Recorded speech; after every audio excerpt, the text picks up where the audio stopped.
Hello दोस्तों, हम पढ़ रहे हैं क्लास 8 का चैप्टर 2 सामाजिक विज्ञान का। सोशल साइंस का चैप्टर 2 है भूमि, मृदा, जल, प्राकृतिक वनस्पति और वन्य जीवन संसाधन। तंजानिया अफ्रीका के एक छोटे गांव में मामा पानी लाने के लिए प्रातः शीघ्र उठती है। उसे बहुत दूर जाना पड़ता है और वह कुछ घंटों के बाद लौटती है। उसके उपरांत वह घर के कार्यों में अपनी माँ का हाथ बटाती है और अपने भाइयों की बकरियों की देखभाल में मदद करती है। उसके पूरे परिवार के पास उनकी छोटी झोंपड़ी के चारों ओर चट्टानी भूमि का एक भाग है। माम्बा के पिता कठिन परिश्रम के बाद मात्र कुछ मक्का और सेम ही उगा सकते हैं। फिर भी वह फिर भी यह उनके परिवार के साल भर के खाने के लिए पर्याप्त नहीं है। पीटर न्यूजीलैंड के भेड़ पालन प्रदेश के मध्यवर्ती भाग में रहता है, जहां उसका परिवार ऊन प्रक्रमण करने का कारखाना चलाता है।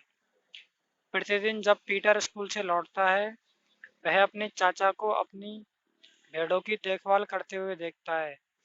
उनका भेड़ों का बाड़ा कुछ दूरी पर पहाड़ियों से लगे हुए एक विस्तृत घास के मैदान पर स्थित है, जहां नवीनतम प्रौद्योगिकी का उपयोग करते हुए एक प्रौद्योगिकी विधि से इसका प्रबंध किया जाता है। पीटर का परिवार जैविक कृषि द्वारा सब्जियां भी उगाता है। मामा और पीटर विश्व के दो विभिन्न स्थानों में रहते हैं। मामा और पीटर विश्व के दो विभिन्न स्थानों में रहते हैं और उनके जीवन व्यतीत करने में बहुत अंतर है। यह विभिन्नता भूमि की गुणवत्ता, मृदा, जल, प्राकृतिक वनस्पति, प्राणियों और प्रौद्योगिकी के उपयोग की भिन्नता के कारण है। इन स्थानों का एक दूसरे से भिन्न होने का मुख्य कारण इस प्रकार के संसाधनों की उपलब्धता है। क्या आप जानते हैं, विश्व की 90% जनसंख्या भूमि क्षेत्र के 30% भाग पर ही रहती है। शेष 70% भूमि पर या तो विरल जनसंख्या है या वह निर्जन है। भूमि, सभी महत्वपूर्ण प्राकृतिक संसाधनों में भूमि भी शामिल है। भूपृष्ठ के कुल क्षेत्रफल का लगभग 30% भाग भूमि है। यही नहीं, इस थोड़े से प्रतिशत के भी सभी भाग आवास योग्य नहीं है। मुख्यतः भूमि और जलवायु के भिन्न भिन्न लक्षणों के कारण विश्व के विभिन्न भागों में जनसंख्या का वितरण असमान पाया जाता है। ऊबड़ खाबड़ स्थलाकृति, पर्वतों के तीव्र ढाल, जलाक्रांत, संभावित निम्न क्षेत्र, मरुस्थल क्षेत्र एवं सघन वन क्षेत्र सामान्यतः विरल अथवा निर्जन है। उर्वर मैदानों और नदी घाटियों में कृषि के लिए उपयुक्त भूमि उपलब्ध है, इसलिए ये स्थान विश्व के सघन बसे क्षेत्र हैं। भूमि उपयोग, भूमि का उपयोग विभिन्न कार्यों के लिए किया जाता है, जैसे कृषि, वानिकी, खनन, सड़कों और उद्योगों की स्थापना। साधारणतः इसे भूमि उपयोग कहते हैं। क्या आप माम्बा और पीटर की परिवारों की भूमि उपयोग के विभिन्न तरीकों की सूची बना सकते हैं? भूमि का उपयोग भौतिक कारकों द्वारा निर्धारित किया जाता है, जैसे स्थलाकृति, मृदा, जलवायु, खनिज।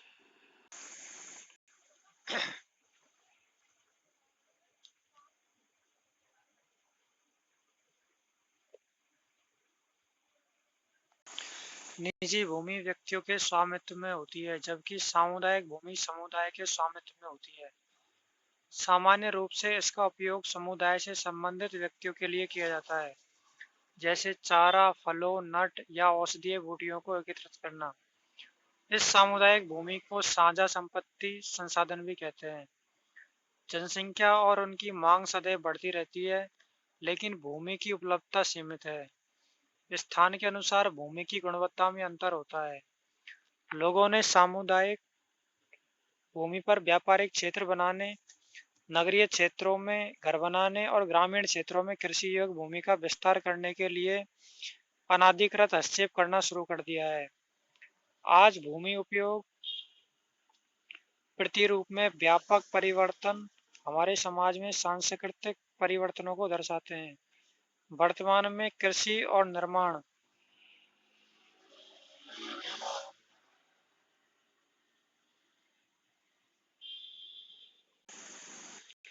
वर्तमान में कृषि और निर्माण संबंधी गतिविधियों के प्रसार के कारण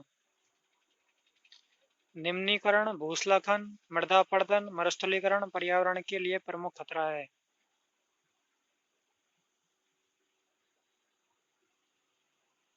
देख रहे हो दोस्तों, भूमि उपयोग में समय के अनुसार परिवर्तन। पहले यहाँ पे पेड़, बगल में क्या था, खेत, उसके बगल में झोपड़ी अपनी, और वो चरा रहे हैं अपने भेड़ बकरियों को। फिर क्या हुआ, झोपड़ी बन गया मकान, और भेड़ बकरी की जगह आ गए ट्रैक्टर, है ना। और पहले तो जंगल ही था, उसके बाद लाइन आ गई। 3 नंबर पे देखो आप, यहाँ पे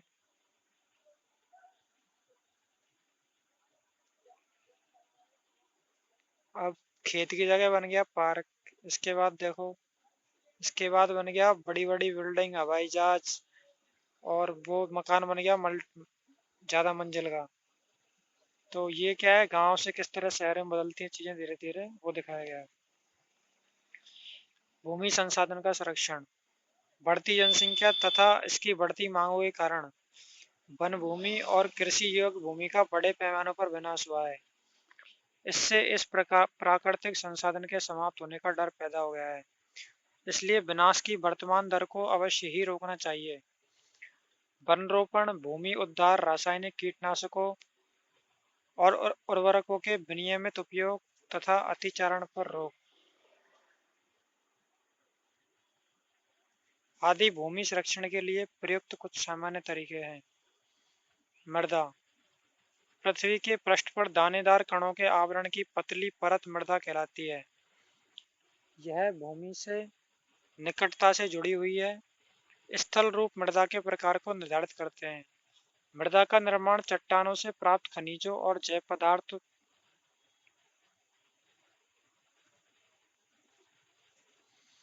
पदार्थ तथा भूमि पर पाए जाने वाले खनिजों से होता है। इस अपक्षय की प्रक्रिया यह अपक्षय की प्रक्रिया के माध्यम से बनती है।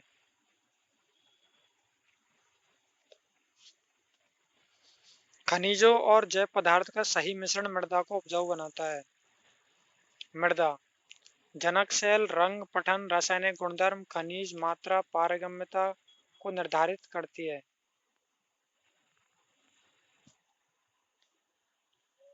उच्चावच, तुंगता और ढाल मृदा की संचय को निर्धारित करते हैं।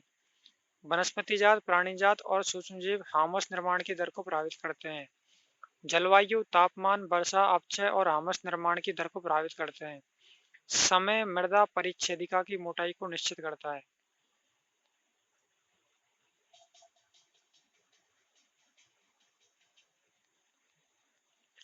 मृदा निर्माण के कारक। मृदा निर्माण के मुख्य कारक जनक सेल का स्वरूप और जलवायवीय कारक है। मृदा निर्माण के अन्य कारक स्थलाकृति, जैव पदार्थों की भूमिका और मृदा निर्माण के संगठन में लगा समय है। अलग अलग स्थानों में ये भिन्न भिन्न है। मृदा का निम्नीकरण और संरक्षण के उपाय।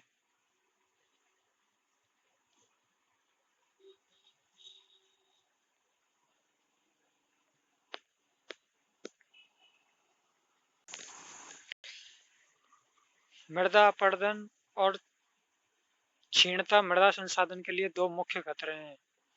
मानवीय और प्राकृतिक दोनों ही कारकों से मृदाओं का निम्नीकरण हो सकता है। मृदा के निम्नीकरण में सहायक कारक वनोन्मूलन, अतिचारण, रासायनिक उर्वरकों और कीटनाशकों का अत्यधिक उपयोग, वर्षा, दोहन, भूस्खलन और बाढ़ है। मृदा संरक्षण की विधियां। मृदा संरक्षण की कुछ विधियां निम्न प्रकार है। मल्च बनाना, पौधों के बीच अनावृत भूमि जैव पदार्थ जैसे प्रवाल से ढक दी जाती है। इससे मृदा की आर्द्रता रोकी रहती है। वेदिका फार्म, समोच्च रेखीय जुताई। वेदिका फार्म चौड़े समतल सोपान तथा वेदिका तीव्र ढालों पर बनाए जाते हैं ताकि सपाट सतह फसल उगाने के लिए उपलब्ध हो जाए। इनसे पृष्ठीय प्रवाह और मृदा अपरदन कम होता है। समोच्च रेखीय जुताई एक पहाड़ी ढाल पर समोच्च रेखाओं के समांतर जुताई ढाल से नीचे बहते जल के लिए एक प्राकृतिक अवरोध का निर्माण करती है। रक्षक मेखलाएं तटीय प्रदेशों और शुष्क प्रदेशों में पवन गति रोकने के लिए वृक्ष कतारों में लगाए जाते हैं ताकि मृदा आवरण को बचाया जा सके। समोच्च रेखीय रोधिकाएं समोच्च रेखाओं पर रोधिकाएं बनाने के लिए पत्थरों घास मृदा का उपयोग किया जाता है। रोधिकाओं के सामने जल एकत्र करने के लिए खाइयां बनाई जाती है। चट्टान बांध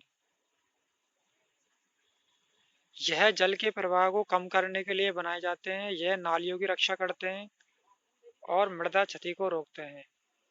बीज की फसल उगाना वर्षा दोहन से मृदा को सुरक्षित रखने के लिए अलग अलग समय पर भिन्न भिन्न फसलें एकांतर कतारों में उगाई जाती है। जल जल एक महत्वपूर्ण नवीकरणीय प्राकृतिक संसाधन है। भूपृष्ठ का 3/4 भाग जल से ढका है, इसलिए जल ग्रह कहना उपयुक्त है। लगभग 3.5 अरब वर्ष पहले जीवन आदि महासागरों में ही प्रारंभ हुआ था। यद्यपि आज भी महासागर पृथ्वी की सतह के 2/3 भाग को ढके हुए हैं और विविध प्रकार के पौधों और जंतुओं को मदद करते हैं। महासागरों का जल लवणीय है और मानवीय उपभोग के लिए उपयुक्त नहीं है। अलवण जल केवल 2.7% ही है। इसका लगभग 70% भाग बर्फ की चादर और हिमानियों के रूप में अंटार्कटिका, ग्रीनलैंड और पर्वतीय प्रदेशों में पाया जाता है। अपनी स्थिति के अनुसार यह मनुष्य की पहुंच के बाहर है। केवल 1% अलवण जल उपलब्ध है और वह मानव उपयोग के लिए उपयुक्त है। यह भौमजल, नदियों और झीलों में पृष्ठीय जल के लिए रूप में वायुमंडल में जलवाष्प के रूप में पाया जाता है।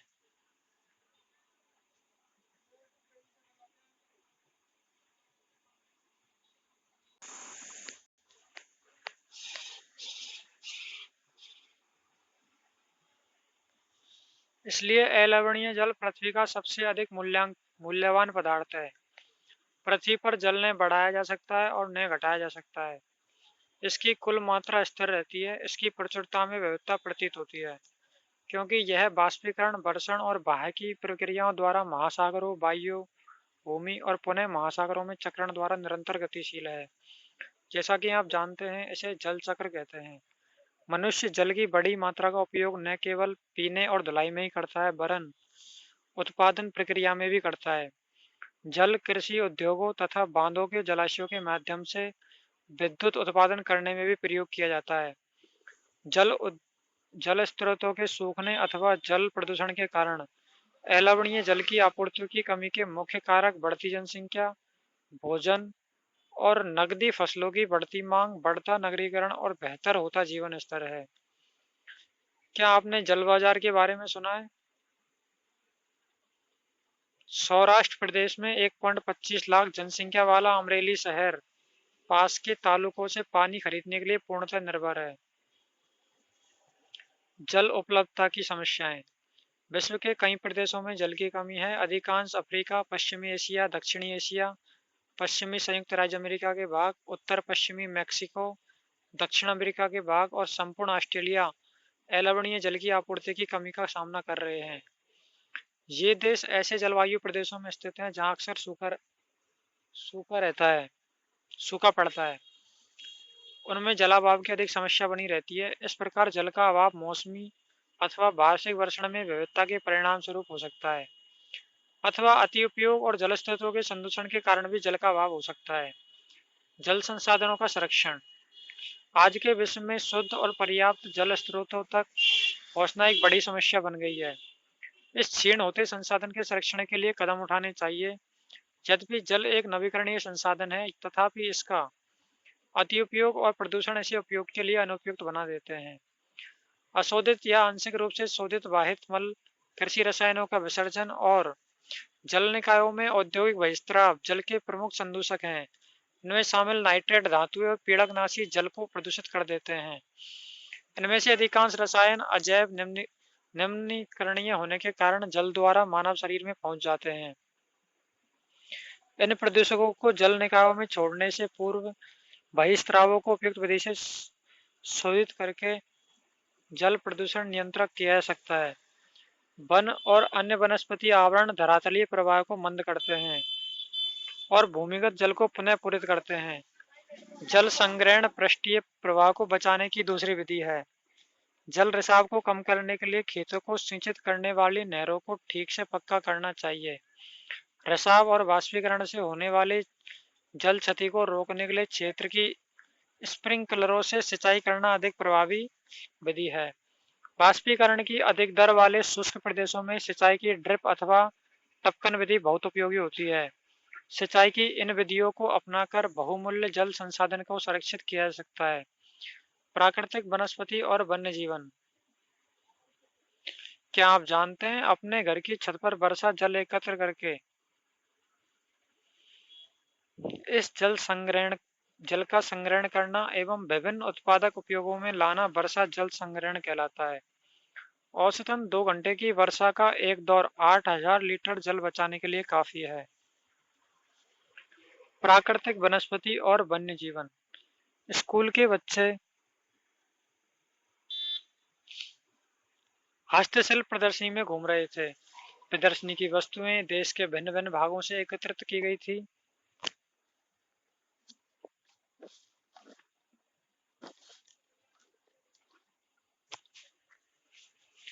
मोना ने एक थैला हाथ में उठाया और उत्साह से कहा, यह एक सुंदर हैंडबैग है।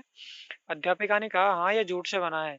क्या आप उन टोकरियों, दीप छत्रों, कुर्सियों को देखते हैं? वे बेंत और बांस की बनी है। भारत के पूर्वी और उत्तर पूर्वी आर्द्र प्रदेशों में बांस प्रचुर मात्रा में पैदा किया जाता है। जेम्सी रेशमी स्कार्फ देखकर उत्साहित थी। यह खूबसूरत स्कार्फ देखो। अध्यापिका ने स्पष्ट किया कि रेशम कीटों से प्राप्त किया जाता है, जो शहतूत के पेड़ों पर पाले जाते हैं। बच्चे समझ गए कि पौधे हमें अनेक विभिन्न उत्पाद प्रदान करते हैं, जिनका उपयोग हम अपने दैनिक जीवन में करते हैं। प्राकृतिक वनस्पति और वन्य जीवन केवल स्थलमंडल, जलमंडल और वायुमंडल के बीच जुड़े एक संकरे क्षेत्र में ही पाए जाते हैं, जिसे हम जैव मंडल कहते हैं। जैव मंडल में सभी जीवित जातियां जीवित रहने के लिए एक दूसरे से परस्पर संबंधित और निर्भर रहती हैं। इस जीवन आधारित तंत्र को पारितंत्र कहते हैं। वनस्पति और वन्य जीवन बहुमूल्य संसाधन है। पौधे हमें इमारती लकड़ी देते हैं, प्राणियों को आश्रय देते हैं, ऑक्सीजन उत्पन्न करते हैं, जिससे हम सांस लेते हैं, फसलों को उगाने के लिए आवश्यक मृदा की सुरक्षा करते हैं, रक्षक मेखला के रूप में कार्य करते हैं, भूमिगत जल के संग्रह में सहायता करते हैं। हमें फल, लेटेक्स, तारपिन का तेल, गोंद, औषधीय पौधे और कागज प्रदान करते हैं, जो आपके अध्ययन के लिए अत्यधिक आवश्यक है।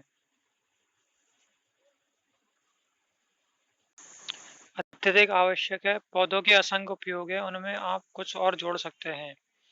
वन्य जीवन के अंतर्गत जंतु, पक्षी, कीट एवं जलीय जीव रूप आते हैं। उनमें हमें दूध, मांस, खाल और ऊन प्राप्त होते हैं।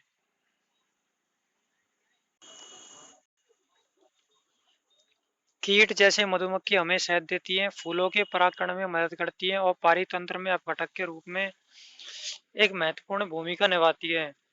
चिड़िया अपने भोजन के लिए कीटों पर निर्भर है और अपघटकों के रूप में कार्य करती है। गिद्ध मृत जीव जंतुओं को खाने के कारण एक अपमार्जक है और पर्यावरण का एक महत्वपूर्ण शोधक समझा जाता है। इसलिए प्राणी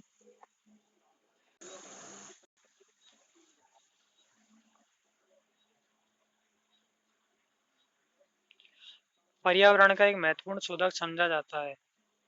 इसलिए प्राणी चाहे बड़े हो अथवा छोटे, सभी पारितंत्र के संतुलन को बनाए रखने के लिए अनिवार्य है। प्राकृतिक वनस्पति का वितरण। वनस्पति की वृद्धि मुख्य रूप से तापमान और आर्द्रता पर निर्भर करती है। विश्व की वनस्पति के मुख्य प्रकारों को 4 वर्गों में रखा जा सकता है, जैसे वन, घास स्थल, गुल्म और टुंड्रा। भारी वर्षा वाले क्षेत्रों में विशाल वृक्ष उग सकते हैं। इस प्रकार वन प्रचुर जलापूर्ति वाले क्षेत्रों में ही पाए जाते हैं। जैसे जैसे आर्द्रता कम होती है, वैसे वैसे वृक्षों का आकार और उनकी सघनता कम हो जाती है। सामान्य वर्षा वाले क्षेत्रों में छोटे आकार वाले वृक्ष और घास उगती है, जिससे विश्व के घास स्थलों का निर्माण होता है। कम वर्षा वाले शुष्क प्रदेशों में कटीली झाड़ियां एवं गुल्म उगते हैं।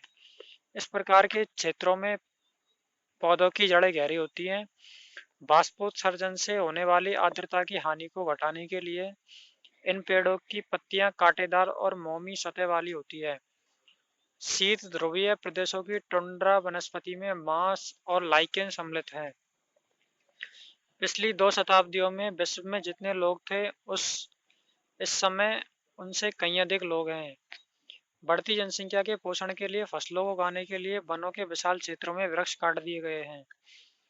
विश्व भर में वनों का आवरण तेजी से समाप्त हो रहा है। इस बहुमूल्य संसाधन के संरक्षण की तुरंत आवश्यकता है। प्राकृतिक वनस्पति और वन्य जीवन का संरक्षण। वन हमारी संपदा है। पौधे जंतुओं को आश्रय प्रदान करते हैं और साथ ही पारितंत्र को भी अनुरक्षित रखते हैं। जलवायु में परिवर्तन और मानव हस्तक्षेप के कारण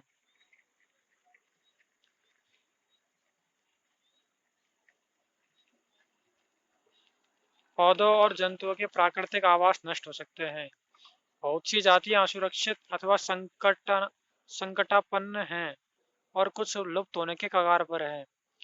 वनोन्मूलन, मृदा अपरदन, निर्माण कार्य, दावानल और भूस्खलन में से कुछ मानव और प्राकृतिक कारक हैं, जो मिलकर इन महत्वपूर्ण प्राकृतिक संसाधनों के लुप्त होने की प्रक्रिया को बढ़ावा देते हैं।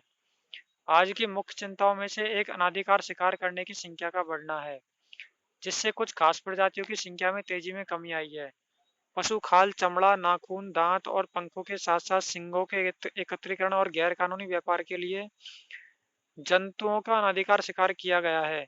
इनमें से कुछ जंतु चीता, शेर, हाथी, ब्लैक बक, मगरमच्छ, दरियाई घोड़ा, हिम तेंदुआ, शुतुरमुर्ग और मोर है। इनका संरक्षण जागरूकता बढ़ाकर किया जा सकता है।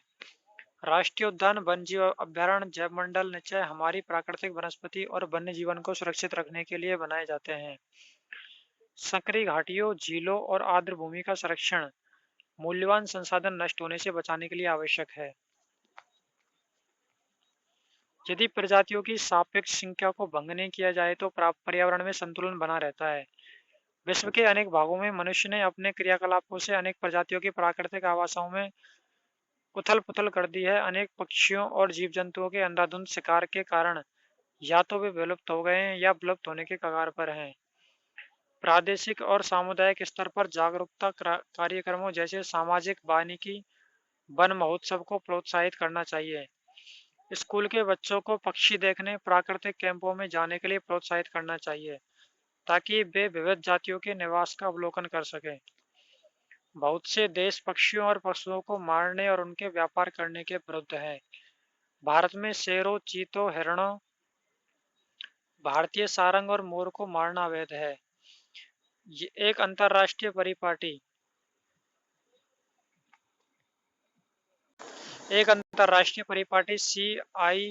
CITES, the convention on international trade in endangered species of wild fauna and flora की स्थापना की गई, जिसने प्राणियों और पक्षियों की अनेक जातियों की सूची तैयार की है।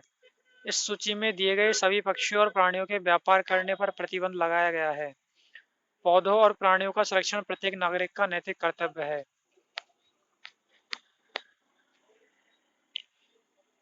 शब्दावली: जैव मंडल निचय।